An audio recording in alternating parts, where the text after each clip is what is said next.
The biggest problem isn't that we go into fight or flight, it's that we never go out of fight or flight. Welcome to the Connect Method Parenting Podcast, where correction is out, connection is in, and your kids want to listen to you. I'm Andy Martineau, creator of Connect Method Parenting, here to help you stay calm, confident, and connected no matter what. Hey everybody, welcome. Today we're going to dive right in. We're going to talk about what thought work is. Thought work is one of the ways that we change our neural pathways when we're doing the work of Connect Method Parenting. I do it specifically a certain way where we use a tool called Steer, and then we expand that tool into Daily Peace. I explain it here on the podcast. I've explained what that tool looks like in my book. You can go check those out, or you can also just dive into League at some point in the future and use our amazing app that my husband built for everyone in League that walks you right through it. But bottom line is, thought work is powerful. It helps you become aware of your thoughts, which is vital if you want to change your thoughts, because you can't shift something. You literally can't shift something if you aren't aware of it. And today I want to help you understand what thought work is and how to start using it if you aren't already using it to up-level the way you parent.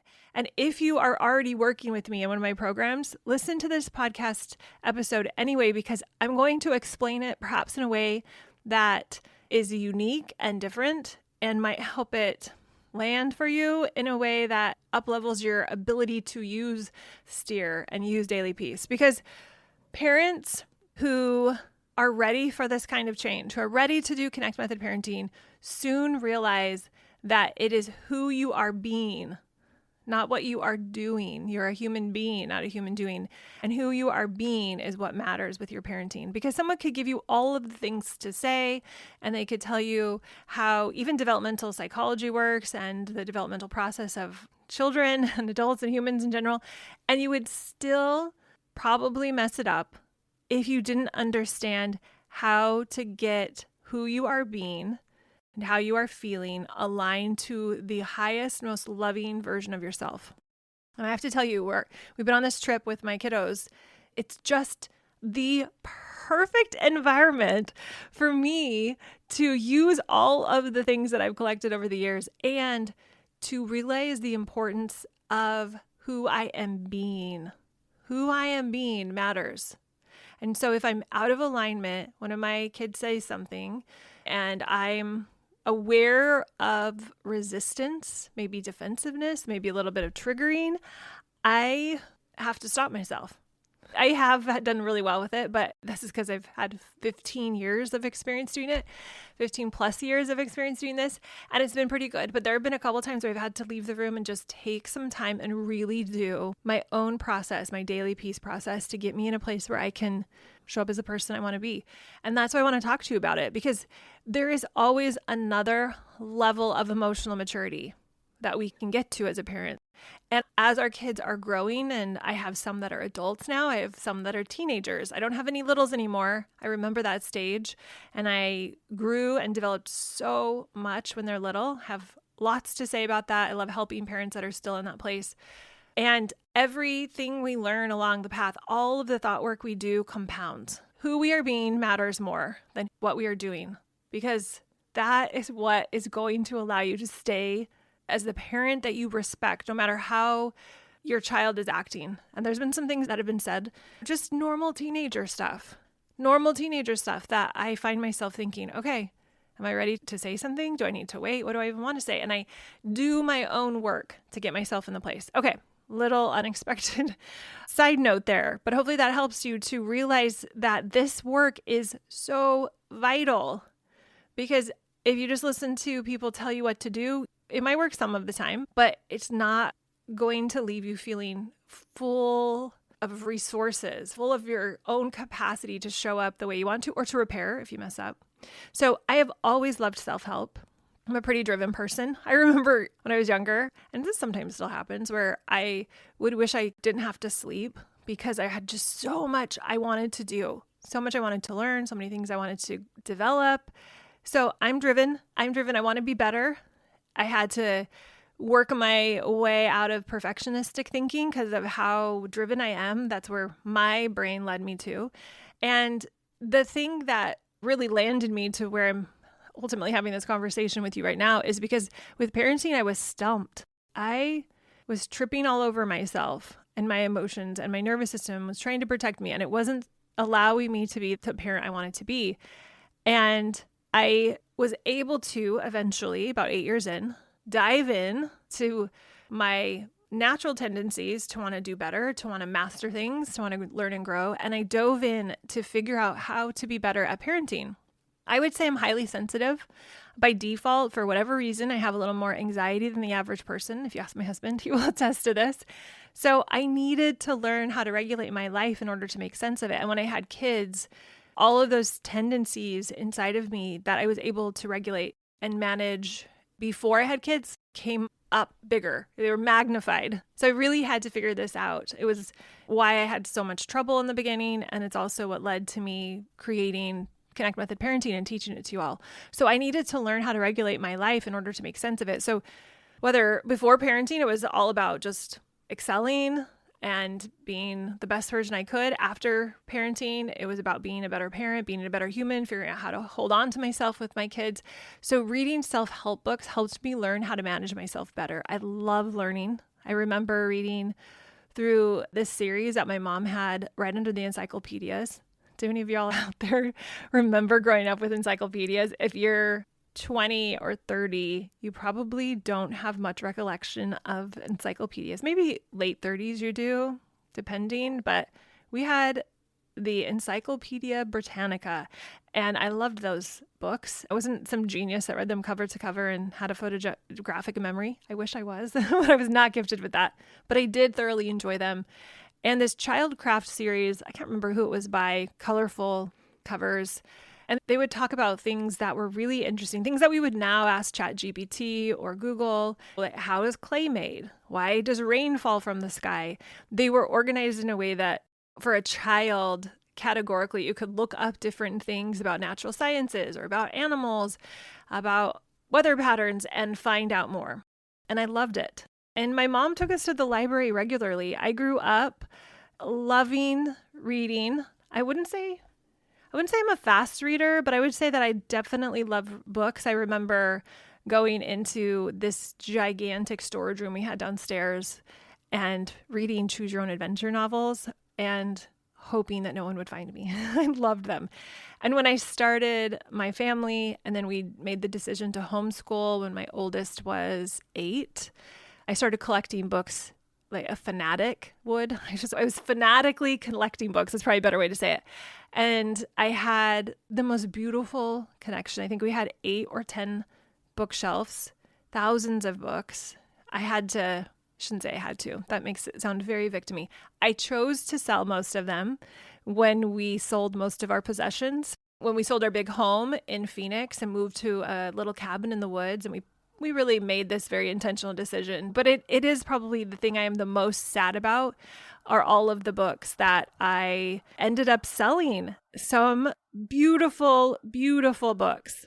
I had old books, just classic books, so good. So I sold most of them because we were making the intentional decision to live a minimalistic life. I do have still 4 probably, or maybe even 5 bins of books down in our crawl space that I just could not part with.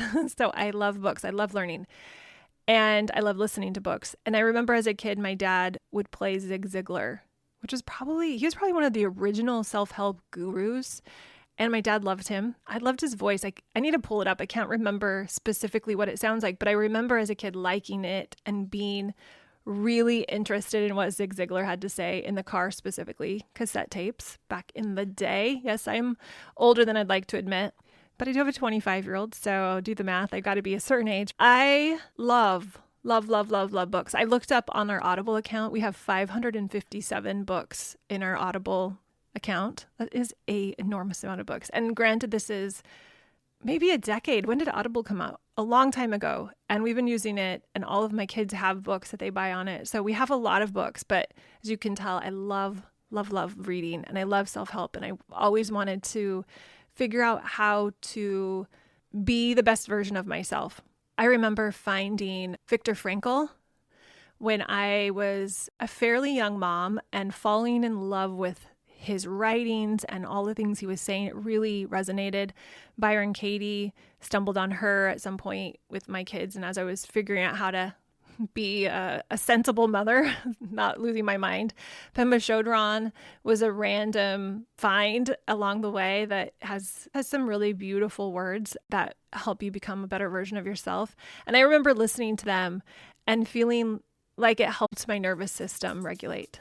So I wasn't just locked into fight or flight mode or survival mode.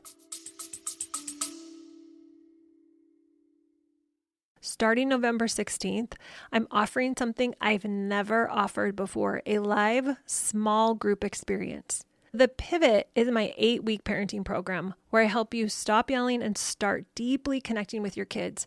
I lay out the entire Connect Method parenting framework and I help you implement it. You can read all about it at cmp.works/pivot.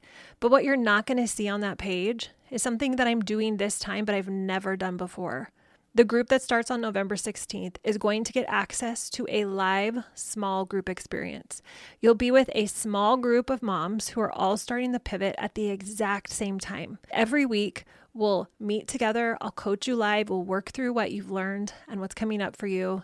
And we're going to make sure nothing gets in the way of you implementing what you're learning. I don't want you to just know better. I want you to be able to do better. So you'll get implementation help and coaching that I haven't offered any previous rounds of the Pivot. This will be the most supported version of the program I've ever done, and I cannot wait to do it with you. So head over to cmp.works/pivot to join us. We start November 16th, and I cannot wait to see you there. Now back to the episode. And everyone's faced situations in their life that don't work for them. All of us. You could call it trauma. Now might call it trigger. And the brain, let's face it, the brain does an incredible job trying to protect us from danger, trying to keep us alive. The sympathetic nervous system kicks in, fight or flight, comes to bat, as we like to call it. It goes into motion. And this is great because we do need to survive. This was fantastic for our ancestors hundreds of years ago because there were really legitimate threats. Tigers, weather threats, famine, like things that they really needed to get up and move and get away from. And this has just been passed down to all of us. Yeah, so here we are with these nervous systems that are trying to protect us. But the problem is our kids' messy room or their bad attitude isn't life-threatening. It feels like it's life-threatening. Both of those felt life-threatening to me. They felt like a lot, but they aren't life-threatening. They might, though, legitimately be too much for us to handle in the moment because of where we are, which is completely fine. Totally fine if we get triggered. The biggest problem isn't that we go into fight or flight. It's that we never go out of fight or flight. It never resolves, meaning that the threat is over, but we don't go back into parasympathetic. We don't go back into a regulated state. We don't metabolize the fight or flight chemicals in our body. So we stay stuck in this chronic state of agitation, anxiety, dysregulation, fight or flight. So that's really what is the problem, is that we're staying stuck in it. And this is the magic of thought work. To me, thought work is part of it. I'm not going to be able to unpack all of this for you all today, but without the thought work element, the rest of the components that get us back into a regulated nervous system state don't happen. And those other components are clumped into the category of an emotional feeling state, of getting back to safety, of normalizing, of neutralizing. And you hear me talk about that a lot. And in peace, we go through a thought heavy step, 2 thought heavy steps, thought download, then we do our unintentional steer, which gives us an awareness of how did that situation go down the way it went down? Why did I flip my lid so much when my child talked to me that way? We create this awareness around it. And then the A step, which peace is an acronym. So A is allow is what it stands for. And that's where we feel our emotions. That's where we process them and metabolize them. And I'm not going to go into that as much. I'm going to focus on the thought work today and how thought work works, because without the thought work, the feeling our emotions is a lot less potent. So we don't want to get stuck in this chronic state of agitation and dysregulation because nobody wins. So we do the work of understanding what our brain is doing, what thought is coming up. And most of the time that thought isn't subconscious. It's not a conscious thought that we're thinking of. We're not thinking, oh, I really want to flip my lid because my kids are pushing back, or I really think this messy bedroom is life-threatening. We know logically that's not the case, but our subconscious thought, our subconscious filter is thinking, yeah, it is. Because if that messy bedroom causes judgment from your neighbor or from your husband, wow, you are in trouble. And that's where we go to. It's rejection and fear and worry. And there's so much at play there. So when my parenting fell apart, I started studying psychology in general, developmental psychology as it relates to children and just humans in general as well, attachment theory, CBT, which is cognitive behavior theory, somatic training. So all of this stuff with Peter Levine, so much. I just dove into everything. I returned to my anatomy and physiology studies from my nursing school career, biology, chemistry, what was happening, refreshed myself on the nervous system, all of the things. I wanted to help myself figure this whole thing out. I was trying to reverse engineer my baby powder blizzard experience where after losing my mind when my kids took the Costco-sized bottle of baby powder and turned my playroom into a white winter wonderland, and then I'd had this miraculous change of thinking, which changed my emotions, which regulated my nervous system, which allowed me to connect to my kids, which allowed us to get this mess cleaned up in no time, which allowed me to feel connected to my kids throughout the whole experience and for the rest of the day. The rest of the day was awesome. And I wouldn't have been able to articulate that in the moment. That's the chain of events that happened. But as I learned moving forward so much about the brain and the way the nervous system works, and I just put all the pieces together, it became crystal clear to me that that's what happened. Some reason my thought about the baby powder blizzard event changed.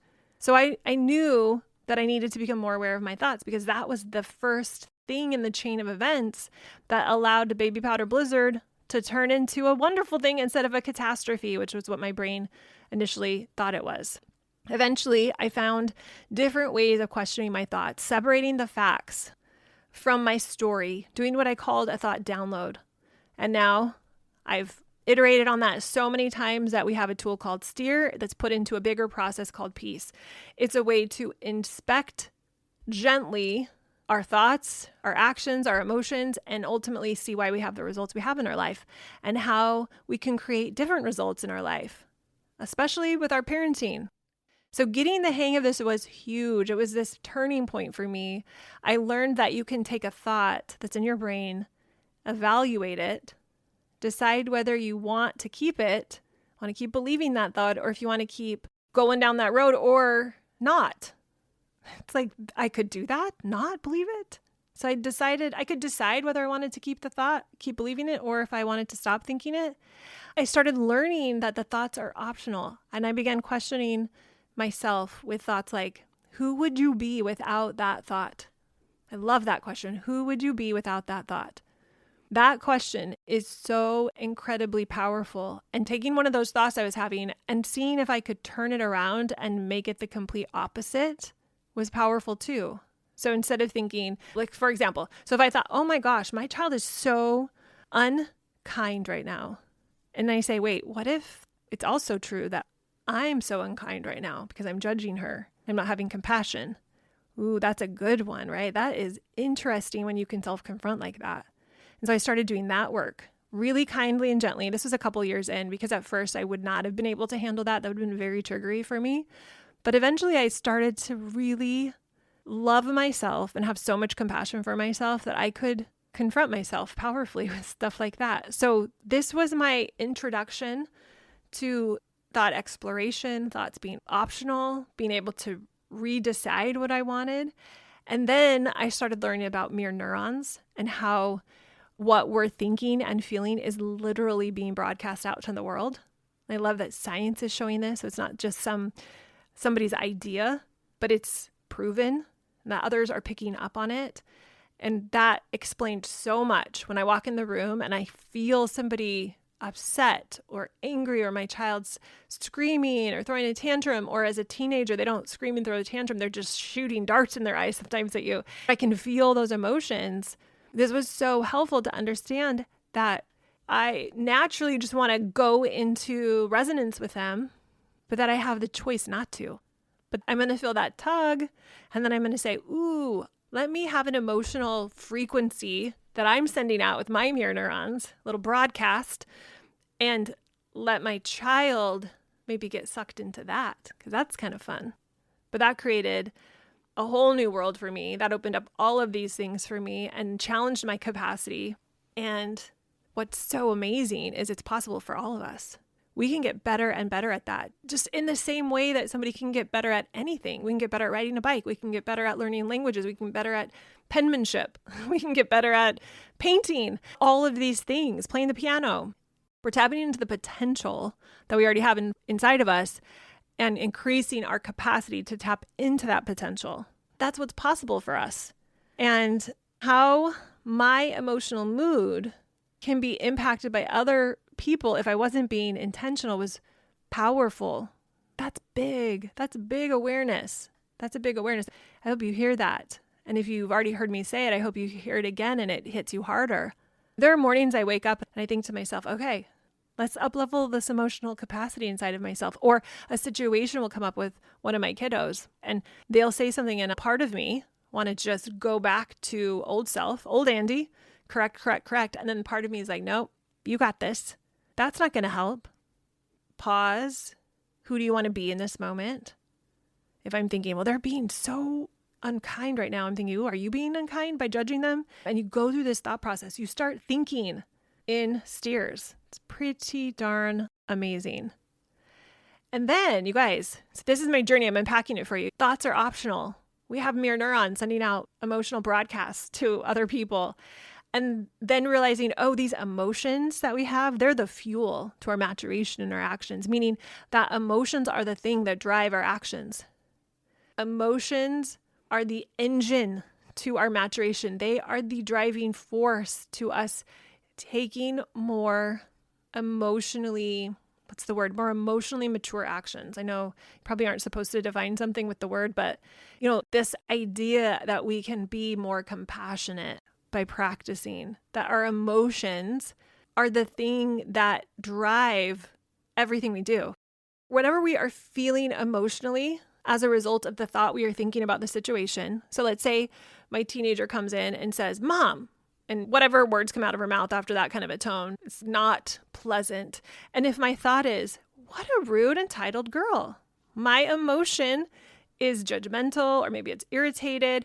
And so then all of the actions that come out of that, which are more words typically from me, a little correction, a little jab, they are fueled, laced with irritation and judgment. She senses that and she's like, ooh, Mom's in fight or flight. I'm in fight or flight. Okay, bring it on. Tug of war. We are doing this today, right? Instead of her saying, Mom, and then whatever. I don't have a great one coming to my mind, but Mom, why are you not doing this or whatever? So if she's saying it like that, or rather, if she says those words, then if I think, wow, she must be really struggling today and have compassion, then the response that I give is going to be laced with compassion. And that's the broadcast, so to speak, the emotional broadcast that I'm sending out. And now she gets the opportunity to be in the presence of that emotion, not to mention just all of the things I say are flavored with compassion. And I think compassion tastes way better than irritation. Just goes down like a spoonful of sugar, It's just so different, not just for her too, but for me. So me understanding that emotions are the fuel to our maturation and action, meaning that emotions are the thing that drive our actions. And also all of the stuff I just said, like realizing that the more I can create an emotional experience of compassion for myself, the more emotional maturity and resilience I create for myself. That helps me take more ownership of my emotional landscape, my emotional world. And so that was fabulous. So now I've learned that emotions are the fuel to my actions and that mirror neurons are sending out this broadcast and that I can question and change my thoughts. It's on a roll. This is all part of thought work. Giving it to you all, just the truth of what took me years to figure out, just in a little synopsis here. And then I remember learning about developmental psychology from Dr. Neufeld. And that was huge because this corrected a bunch of misnomers I had about children and parenting and what developmentally was appropriate for kids, what emotions were really doing, the meaning and need for attachment, which I had no idea No idea about that. And it's funny because I did study psychology. I did study what's developmentally appropriate, chemistry, biology when I was going to nursing school, but I had missed putting the pieces together that I did learn. And then Dr. Neufeld filled in all of these gaps. So that was really helpful because once I had a clear and accurate understanding of what was happening for my kids, I was able to go back to the process of the thought work and have a different base of understanding, new awareness, new clarity of what was true. And then that was my thought that I was able to eventually install as my new neural pathway so that I could understand how human development and emotions worked properly. So good. So all of these awarenesses helped me understand how to create thoughts more and more deliberately and more accurately, the better information I had informing me of my thoughts.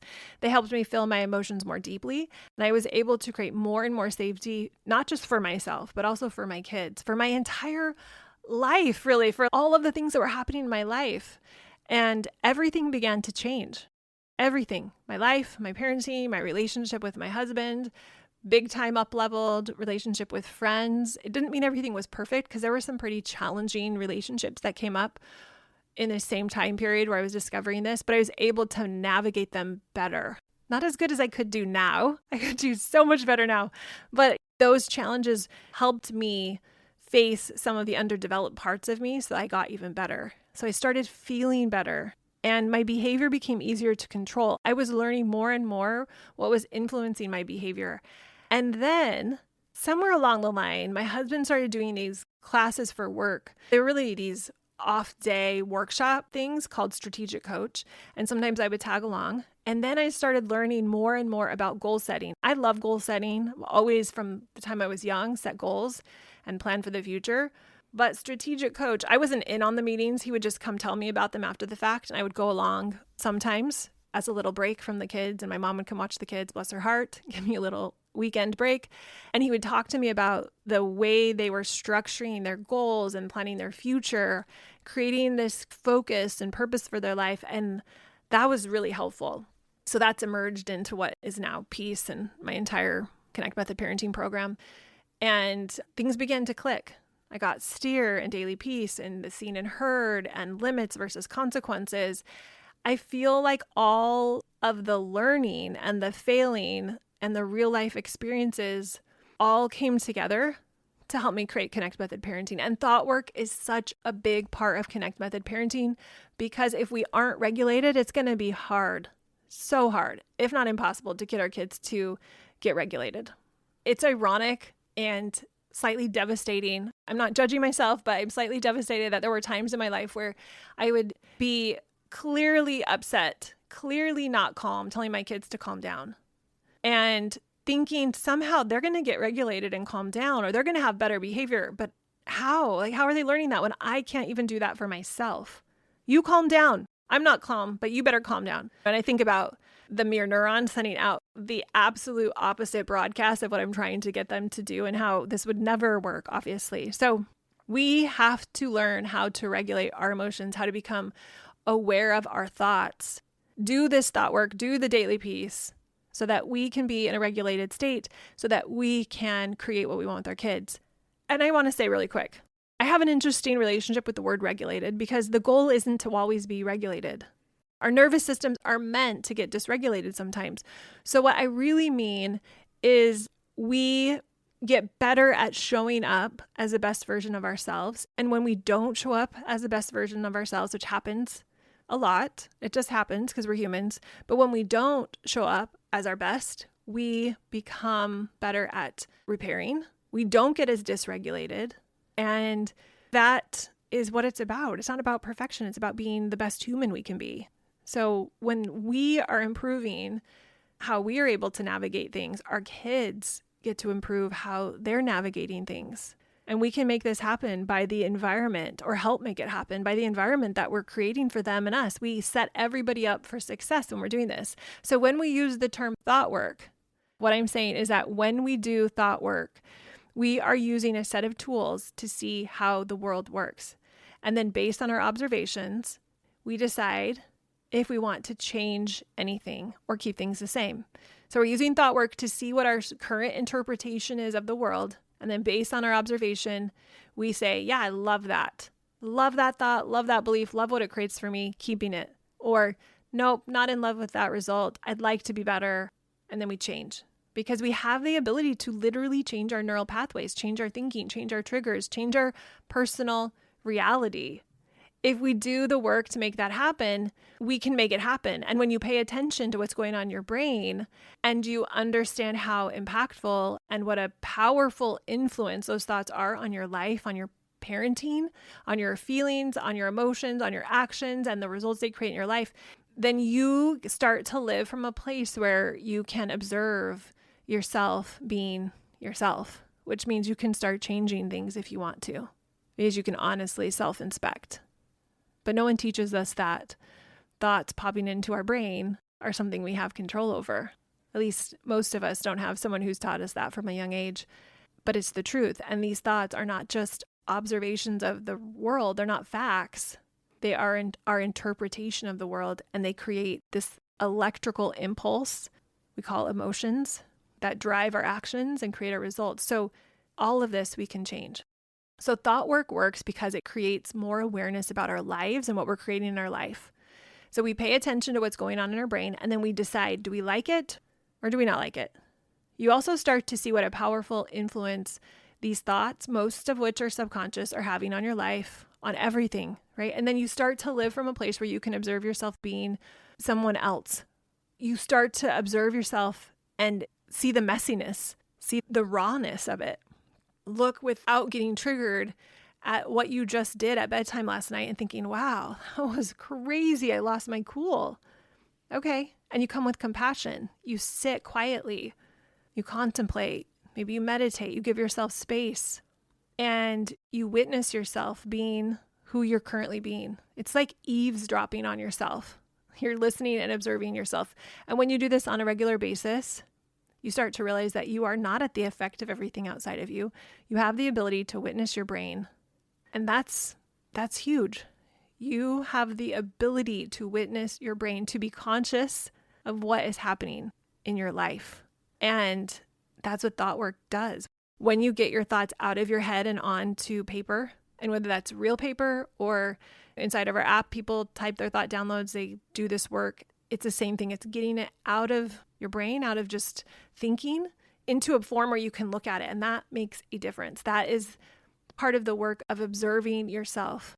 Whenever I feel like I don't have time to do my thought work, which I call daily peace, or to sit quietly with myself for just a few minutes, let myself feel what I'm feeling, feel my emotions, see what I'm thinking, just breathe, then I know I really need it. I really need to slow down. The more I think I need to hurry, the more I need to slow down.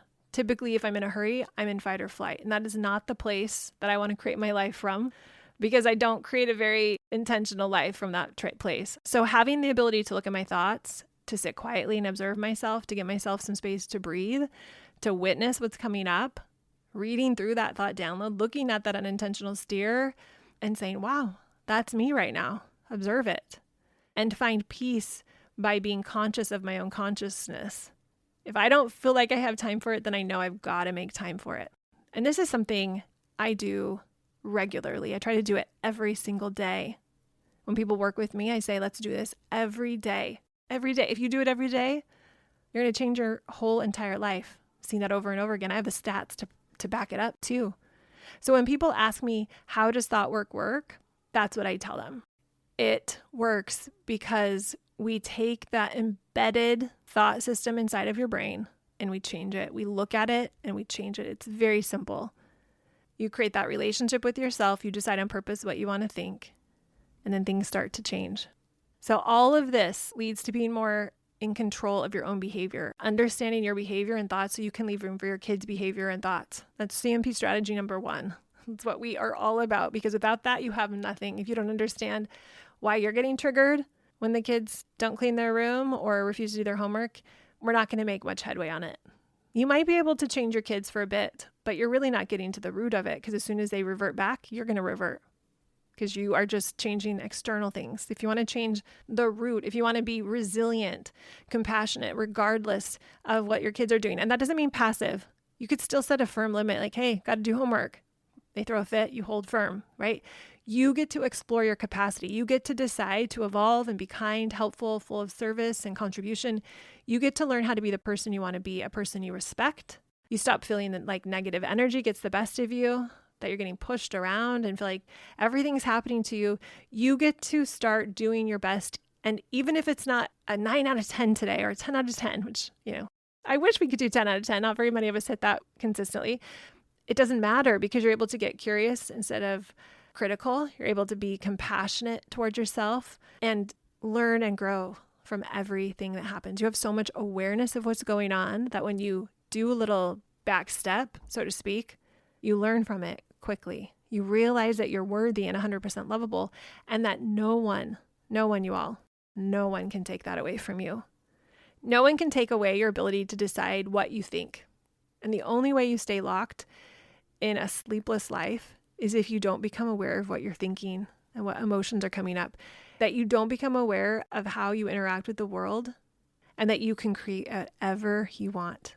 This is the work of mind awareness, the work of observing your thoughts, of understanding that your thoughts create your emotions and how your emotions fuel your actions and how your actions ultimately create your results in your life. Sure, there are situations in life you can't control, but the thoughts in your mind about those situations, those you do have control over. It's going to take some work and practice, but it is within your ability.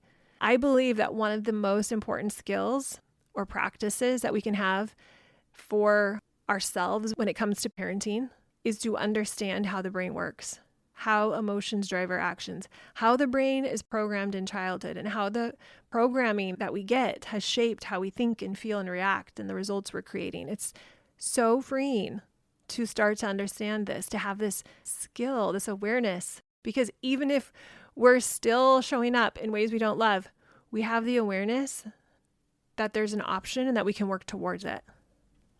So this is one of the most, if not the most important skill that as a parent we can develop. And once you get this, you will see that this information has the potential to change your life, your parenting, your child's life, your ability to love yourself, your connection with yourself, with your kids, with your partner, with your mother. And you're going to want to share this with everyone. This has been my work for the past 15 plus years. And as I've developed Connect Method Parenting and gotten it out to more people, it's my passion. It's my passion to help people understand the power of thought work, the power of looking at your own belief systems, and the power of choosing what you want to believe, what emotions are then created, and how to move from activated nervous system to calm nervous system. Thought work doesn't work because of some very strict formula. It works because you're learning how to observe yourself. You're learning to be the watcher of your life. You're learning to think intentionally.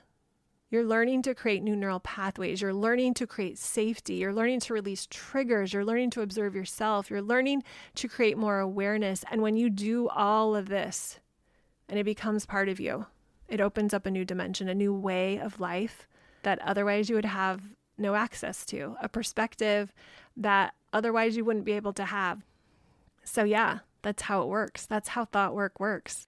And it's easy to get caught up in the intellectual part of it, switching out this thought for that thought. I did that for a couple of years. It's like, I just need to think a new thought. And although that's true, it's not really that simple. It's about becoming aware of the thoughts I'm having from a compassionate place and using truth, using emotional regulation, using compassion, using correct belief systems to create more accurate thoughts that I want to see the world through.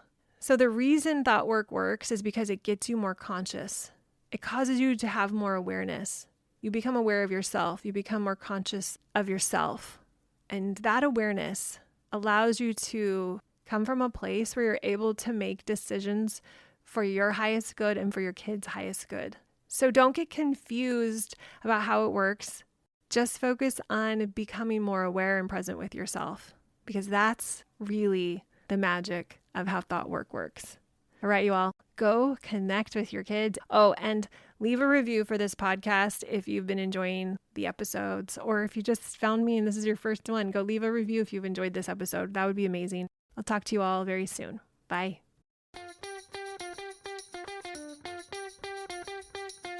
If you enjoyed listening to this podcast, come check out my Connect Method Parenting Coaching Program, where we take this material and we apply it using my proven formula.